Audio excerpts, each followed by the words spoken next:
Hello, and welcome back to another Fishy Plantman production with me, Fishy Plantman, as your host. Today there's a bit of bad news. I did remember to turn that air pump off, so hopefully that can be remembered. But this phalaenopsis up here in the front, I don't think it's going to make it. I kind of use a growing scale to help me with some of these decisions. It starts at 0, a 0 being a dead plant, and it works its way up to 3. There's a lot of steps. It doesn't go 0, 1, 2, 3. It goes 0, 0.1, 0.2. And then, it gets up to 1, and then it's 1.1, 1.2, and so on, all the way up to 3. It's a logarithmic scale, really. So, yeah, I think this plant has pretty much reached 0.1 or 0. I looked down here at the stake earlier today.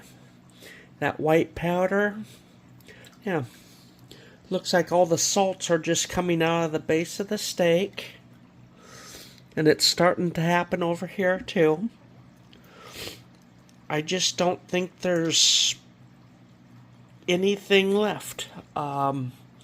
I was hoping that the stakes could live, maybe produce cakeys, or, by some grace of luck, a keiki would come out of the base somewhere.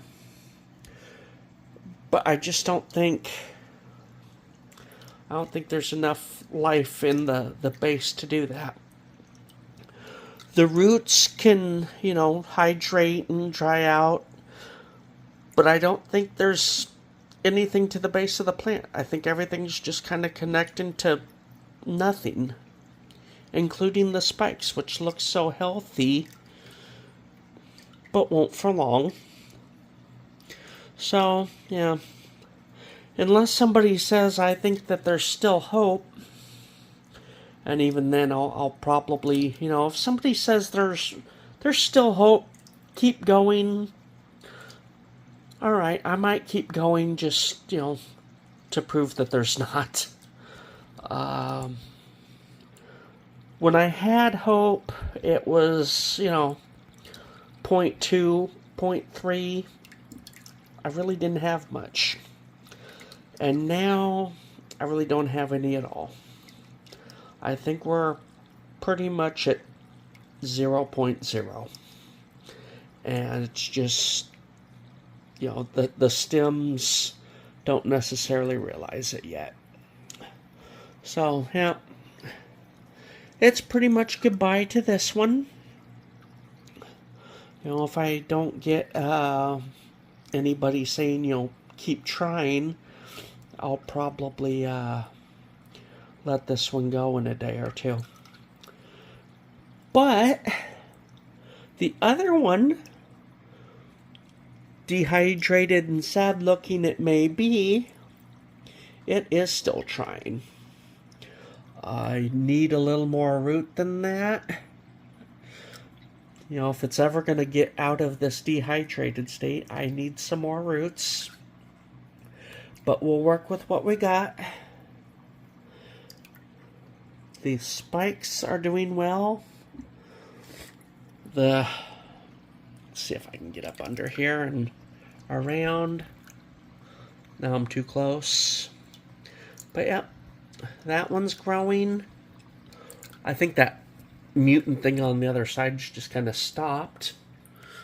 And up here, they're doing what they're doing. They don't really look...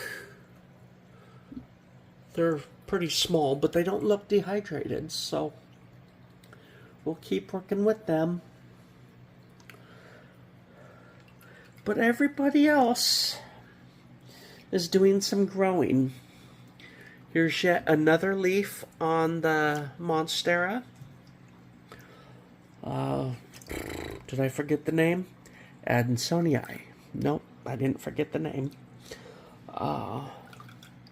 Over here, the plant is kind of fallen, back down there. But the spike that came up, the side growth that came up is doing well.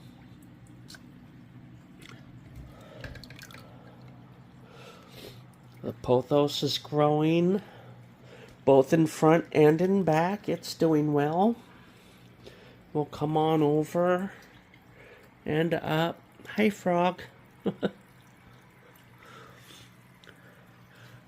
To this one. We cut it, and now it's starting to produce what's going to look like leaves. So it's still going. It's reached that first and gone past it. At least one of the leaves has gone past the second run. Over here, though, we got another black spot, and it's killed a couple of leaves. That one, and the one up by the butterfly. But it looks like it's going to keep going nonetheless. Hope it's going to keep going. That's technically the tallest one I've got now. And the tallest plant in the room, there's the tip of the ficus rubber tree. Oh boy. Okay. So yeah, a little bit of bad news, but it happens. I'd say it happens to the best of us. Every now and then you lose a plant. And I didn't notice it in time. I can't believe this is still with me and still doing well. I thought for sure that leaf had it, but it just keeps growing. So it's actually not even really growing. It's just sitting there, but it's not dying, so that's good.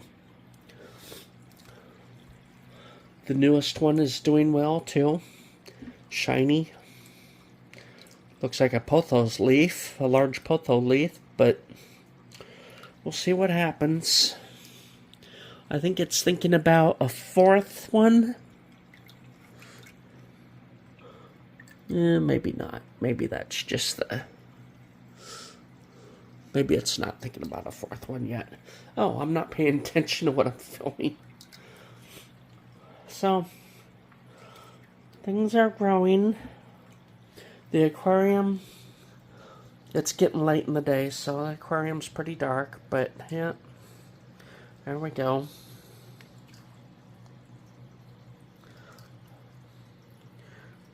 He's in his cave. There's a couple of females. Don't see the, whoa, about fell over. Don't see the algae as bad in this light. I was gonna scrub it with the, I've got a more harsh scrub sponge, because that front panel needs a good scrubbing, but haven't gotten to it yet. I meant to get to it before shooting the video, and I meant to get to the video early. Alright, I was about to end the video because I was waffling when my canister decided that it was going to throw a fit in the next few minutes. So, I just pushed the stop button, possibly in the middle of a word, but I pushed the stop button and ran and got some water. You might be able to see, I don't know. But the water line's a bit higher.